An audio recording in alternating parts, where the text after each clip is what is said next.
it's not get used to. It's all I knew. Yeah, exactly. You know, you didn't know any better. Right. If you were born in this room and you went outside on a day like today at 8 years old, you'd be like, holy shit, it's the end of the world. It's cold. This is gonna hurt. It's time for the Suffering Podcast.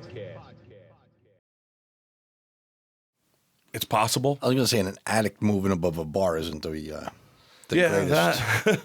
It's not good. No. But so good. Addicts, and I've known enough of them because listen, it's the first two in the holy trinity of life: sex, drugs, and rock and roll. Sex and drugs go hand in hand with each other. So people get high, they have sex, Yeah. and then an offspring is created. So and then they rock and roll. and then they rock and roll. You gotta have all three.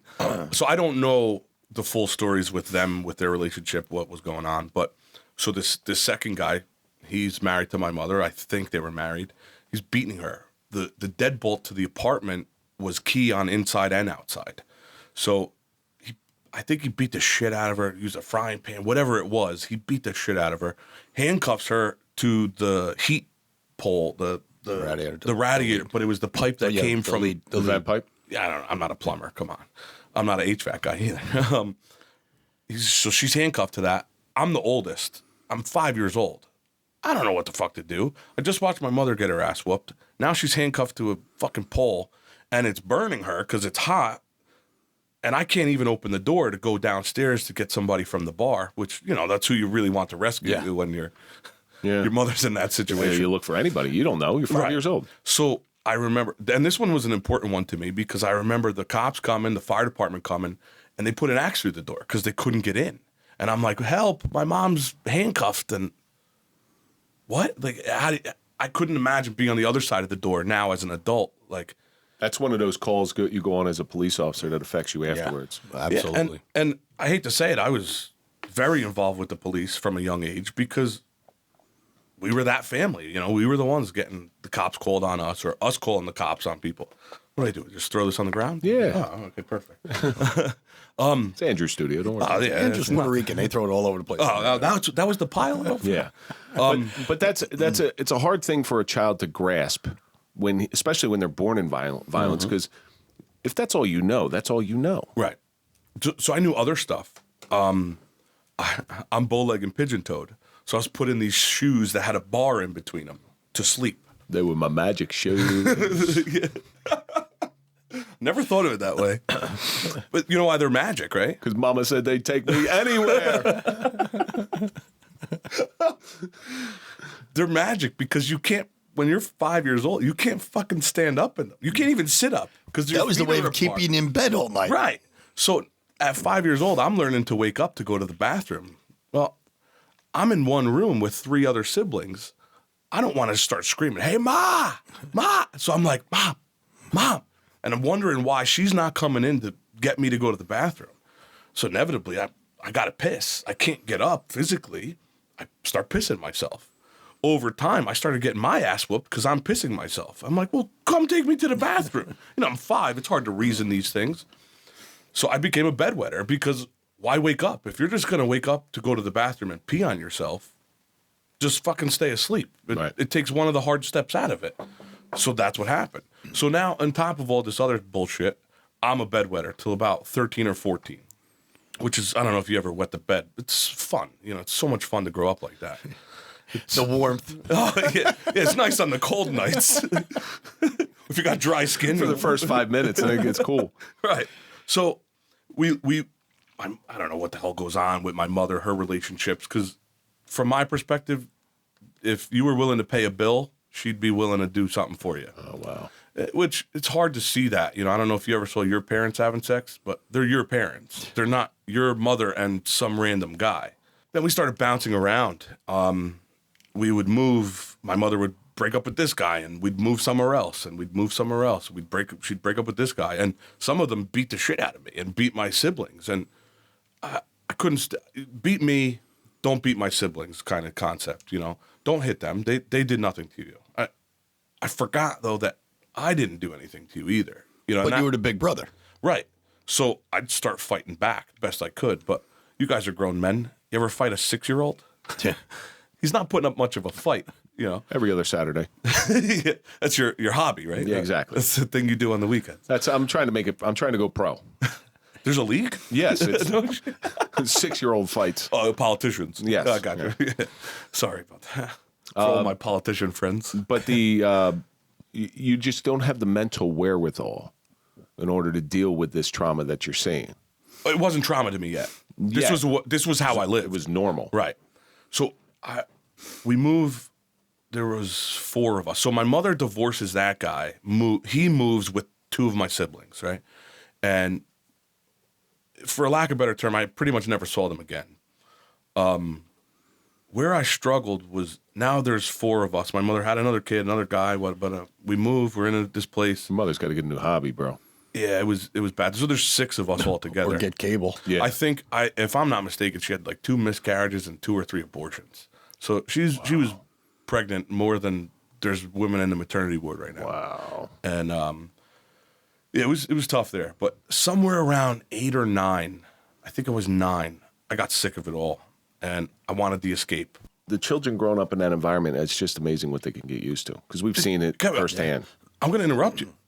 It's not get used to. It's all I knew. Yeah, exactly. You know, you didn't know any better. Right. If you were born in this room and you went outside on a day like today at 8 years old, you'd be like, holy shit, it's the end of the world. It's cold, you know? So somewhere around 8 or 9, I needed to get out. I realized seeing my friends at school and stuff that, fuck, this life that I'm living is not normal. You shouldn't be moving all the time.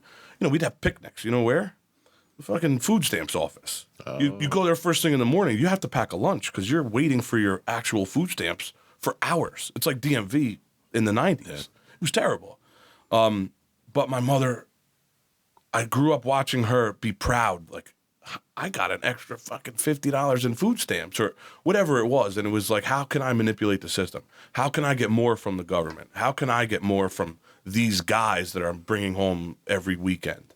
So you start to, 8, 9 years old, you start to pick up on shit that your parents don't think you're smart enough to know, but you are. When my father passed, she was getting survivor benefits through Social Security for me and my one sister. And every time the check hit, my grandfather would come over and my mother would be gone for the weekend. Monday morning, we'd wake up and there's a new guy coming out of the bedroom. Like, that's the shit you do when you're 20, 21, 22. Once you have kids, knock it the fuck off. Grow up. You're not there to fucking have fun anymore. Sacrifice. Be there for your children. Your and I'm sorry to say this, but your mother sounds like a person that shouldn't have children. Very irresponsible. Because being a parent, we all are parents in this room. Right. The amount of the enormous sense of responsibility that you have. To give you, for instance, here's somebody who's not ready, because I've run into this, versus, I'm going to use myself as an example. Friend of mine found out his girlfriend was pregnant and said, oh, I guess I'm not going to be able to play golf and go skiing.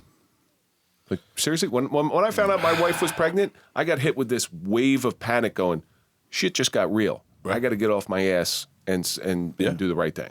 Yeah, I feel like I know a guy that's very similar to that. But the saddest part, when I found out I was going to be a dad, it was like, fuck, gung-ho. Like, I couldn't wait to get rid of my own hobbies. I mean, now it's a little different. I've been a parent for a few years. But I was going to say, someone who lived through what you lived through, you probably had it in your mind that you're never going to let your kids go through that.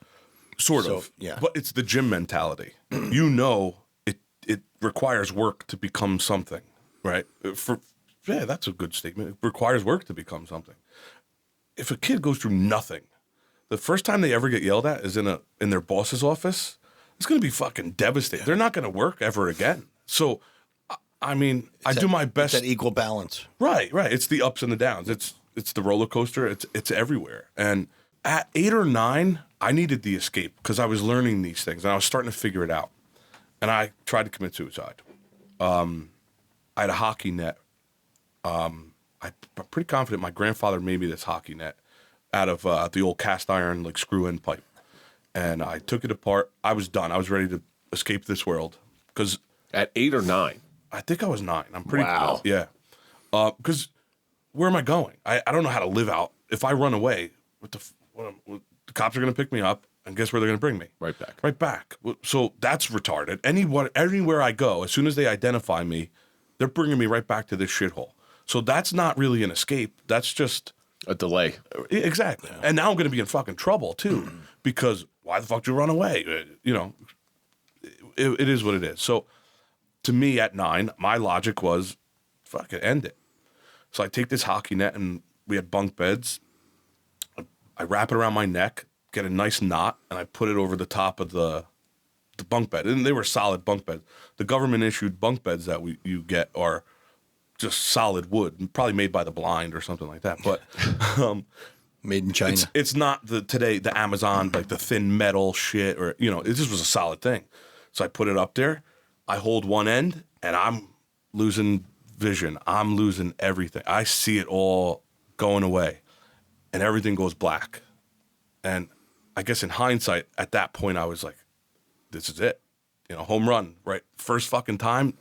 Hell yeah. Like, I'm a champ, You didn't try to cancel out at the last minute? No. I don't know if he was a stepdad at the time, but my youngest sibling's father, I'm pretty sure it was him, walked in the room and was like, holy fuck, ripping me down and everything. And I made it. At the time, like, fuck. Like, it's the same with an overdose. You give Narcan, they're like, you ruined my fucking high. Dude, no, you were fucking dead, asshole. Dude, what are you doing? Right. So I made it. Kudos, I made it. Not at the time, I didn't feel that way, but fuck, we got to get this kid some help. So they put me in, it used to be called Bergen Pines. You guys aren't Bergen County. Regional. You're a Bergen guy. Bergen Regional. Yeah, now it's Bergen Regional, but at the time it was Bergen Pines County Hospital, I think. Yep. And they have the kids unit, but I'm 9. Most of the kids in there are teenagers, 12 to 17. So I wake up next morning. I remember going through it, but I wake up and the nurse that came in first was like, Mike, you don't have to tell anybody why you're here. So I'm like, all right, I don't even know like what to expect. But there's a lot of kids. There's like 40 fucking kids here. And they all have their own, as crazy as my story, they have their own. I go to the bathroom, I take a piss, I look in the mirror, and I have this fucking, like, holy shit, like, somebody tried to kill me. So much for not telling anybody why you're there. Yeah, exactly. Right. And I'm like, I'm 9, I'm trying to calculate all this shit. And I never kept anything a secret. I didn't give a shit. So they're like, what the fuck happened to you? So I'm like, you should see the other guy. Yeah. I'm like, yeah, I tried to kill myself. And they're like, how? Take a fucking guess, asshole. Like, I put a sewing needle through my leg. You tried ripping my toenails off. I bleed to death. So, but that was actually a traumatic experience because I met other kids that had attempted suicide in that place, in that hospital. I'd been there 13 times by the time I was 15. From suicide attempts? No. I was a victim of the 90s. You go in there, you get a diagnosis like fucking McDonald's. That's the first thing they give you is a diagnosis. They don't even care if you're alive. It's like, oh, this kid's got a problem. He's got ADHD. He's got fucking social anxiety. I'm 9 years old. But what do you think the reason for the diagnosis is? Is it like a cattle car where they got so many kids and they're trying to move them through? I'm a conspiracy guy, Kev. I think the government and Big Pharma are in bed. I think there's money there. And I think you can't give somebody a fix to a problem if they don't have a problem. Yeah, so they give you a problem. And now you got a fix. Now they give you the medication. Right. So I've been on Adderall, Thorazine, Depakote, Prozac. I mean, I can't even think of all of them. And some of them are for like my stints when I was in the hospital and I start losing my mind. I don't know if you've ever been locked up. It's the same fucking thing. I can't get out of that door. Only the guy with the key can get out of that door. It is the most helpless. I've been in a hospital for, I might have taken some pills and washed it down with liquor. Allegedly. So I got put in a mental hospital. Yeah. And they're 6-foot beds. Well, what's a Bergen Pines? Bergen Pines is a mental hospital. Not anymore. Not anymore. Kinder, gentler on me. So try laying down on a 6-foot bed when you're over 6 foot. Yeah. And they take your shoelaces, they take your belt, they strip search you, they do chicken soup. It's god awful, and it's cold, and you can't get out, and you can't scream because the bigger you can as an adult. As a 9-year-old, Well- I screamed all the time. Then they would have diagnosed you with something else and gave you something more stuff. You get jabbed with Vistarol, and then all of a sudden you're like 1,700 pounds and you're collapsing, and you go into la la. I was lucid enough to know that the bigger mess that I made, Yeah. the longer I was going to stay in there. So you try to be a good boy. I had nowhere to go. Yeah. So while I was in there, my siblings, the first time I believe it was, I'm pretty confident they got taken out and put into foster homes because DYFS, once you're involved with the authorities, DYFS gets called CPS, we'll call it, so everybody knows because DYFS is Back in the day, it was DYFS. and now it's DCP and P in New Jersey, which is another weird. But DYFS was fucking terrible. Yep. Probably the worst experience of my life. DYFS was a good idea, executed the wrong way. Correct. Because government run. Yep. I don't know any government programs that have been. Well, they lost a bunch of, especially in New Jersey, they lost a bunch of kids, and so they got clamped down on. We saw that with Roman Prokopchuk. Yep.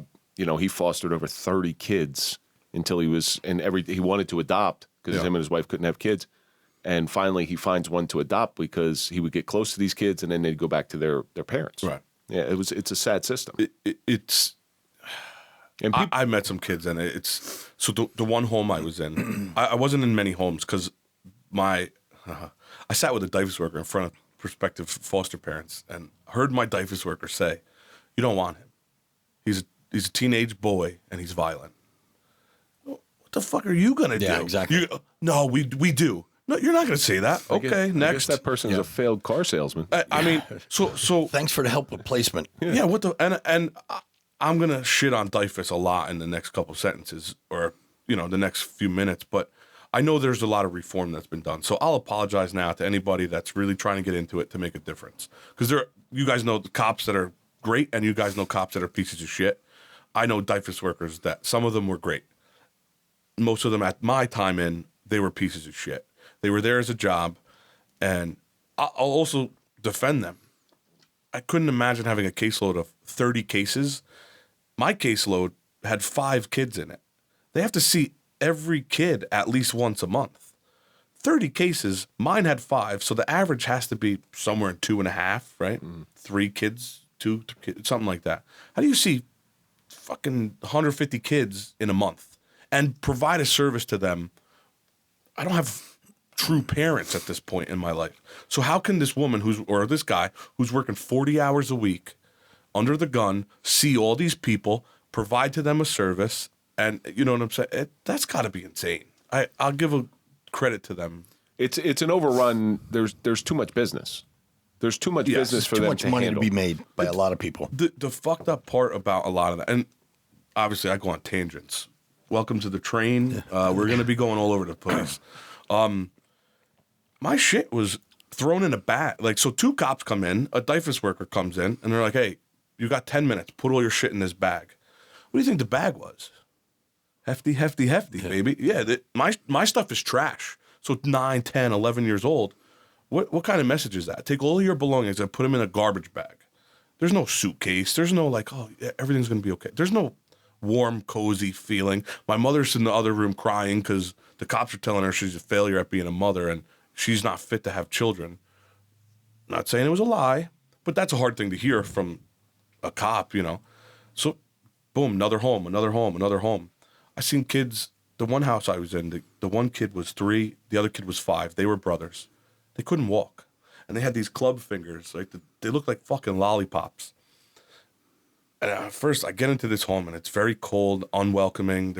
It's not a family-friendly place. And I see these kids crawling on the floor, and I'm like, what the fuck is going on? This is like Bizarro world. Then I get into the bedroom, and all the paint is peeled off the walls. So their club fingers is because all the paint chips getting underneath their nails. They had lead poisoning. And, I mean, that was traumatic. I think I was 10 or 11 at that point, maybe 12. That was insane. And actually, I was 13. Because that one, I was living with my grandparents, my mother's parents. He died. My grandmother was a frail old lady, and she couldn't handle us anymore, me, my brother, and my sister. So she called DYFS and had us go back into the foster care. So that sucked. I don't know if you ever lived with your grandparents, but when they kick you out into a foster home, it's hard. it's hard. That was the hardest. I never did, but I just, again, if my kids have kids and they can't take them, guess what? I will. Yeah. Right. My last breath. There's you. Right. It wouldn't happen with me. Right. I just had a friend of mine taking 2 of his nieces from Florida. That's how I feel. Flew them up here. And so I harbored a lot of hate and a lot of bitterness towards everybody in my family because why the fuck am I in a facility? Well, when you were going home to home to home to home, Yeah. did you ever hold out hope that, okay, I'm going to find that magic family? No. And I cut you off on purpose, Kev. I had survival mode. It was, this is life. This is how it's supposed to be. Just keep going. There's no give up. There's no quit. This is what life is. This is what you're supposed to do. This is every day. This is what everyone goes through every day. I didn't understand that there's some kids like my spoiled 3 brats. No, I'm kidding. I love them and they're not. But they can go to the fridge and get a bottle of water. Or my 2-year-old goes into the cabinet, takes out Oreos. We're like, what are you doing? He's like, it's a cookie. Yeah, why are you eating it? Yeah, sounds about right. If I did that, I'd have been beat. I couldn't do it. So my life was totally different. But it didn't stay that way forever. No. Okay. But it was that way until I was about 15. 15. And then what changed at 15? I got a new foster dad. Okay. And can we go back? Sure. All right. So every Sunday, as long as I wasn't in a facility, my father was an only child. So his parents lost their only kid. My grandmother was paranoid schizophrenic. But every Sunday when he could, not when he could like that, when I wasn't in a facility, he picked me up and we went to his house for the day, which gave whoever else I was with a break from me because I was a little crazy, I think is a good word. And the first time I ever heard, I don't know, I did this or, sorry. My grandmother goes, did the voice in your head tell you to do that? I think I was 6. And I looked at her like, what the hell are you talking about? Did the voice in your head tell you to do that? And I'm like, Grandma, what do you mean? Like, I don't get it. So at 8-ish, I started to understand something was wrong with her. She used to berate my grandfather. You fucking piece of shit. You went to the grocery store. I said the red one. This is the blue one. You bastard. She thought Jews and Irish cops were out to get her. They probably were. I said, now as an adult, I mean, this is the truth, you know. She berated him. She's like, you Jew-loving bastard. Why did you She basically hated him. But they lost their only son, or their only child, not just son. I couldn't imagine what they went through. It broke her probably. It did. But I'm in a safe place, but it's fucking weird. My grandmother, clearly something's not right, you know? And she'd say, watch out if you go in the bathroom. There were blankets taped to the windows. She'd go in there to go to the bathroom in pitch black. I mean, pitch black. There wasn't a pinhole of light in that room at all. And that became normal to me. My grandfather didn't want to deal with it. So he had dishes outside in the garage. He had the grill, and he'd wash the dishes with the hose, cook all of his food year-round, 365 days a year. He would cook his food on the grill and wash his dishes with the hose. But he still was trying to provide something to his grandson. Correct. But I couldn't live there. I couldn't, because obviously Grandma was sick. You know, I knew that. But it hurts because my grandfather was there for me from day one. No matter what, every single visit that I could have had, he was there with a meal that he cooked on the grill. But he used the best food. So listen to this shit. He used to take this. He had this steel plate. He'd put it on the grill so it'd be red hot. He'd cook a steak. He'd put the steel plate under the steak. So when he got to Bergen Pines, he could give me a hot meal. I didn't think about it until I became an adult. He just brought a fucking molten hot piece of steel into a mental institute, and nobody stopped him. Yeah, it's the 90s. It's a little crazy. Yeah. But when did it all change? Like what? Because I know you got into a place that was a little bit.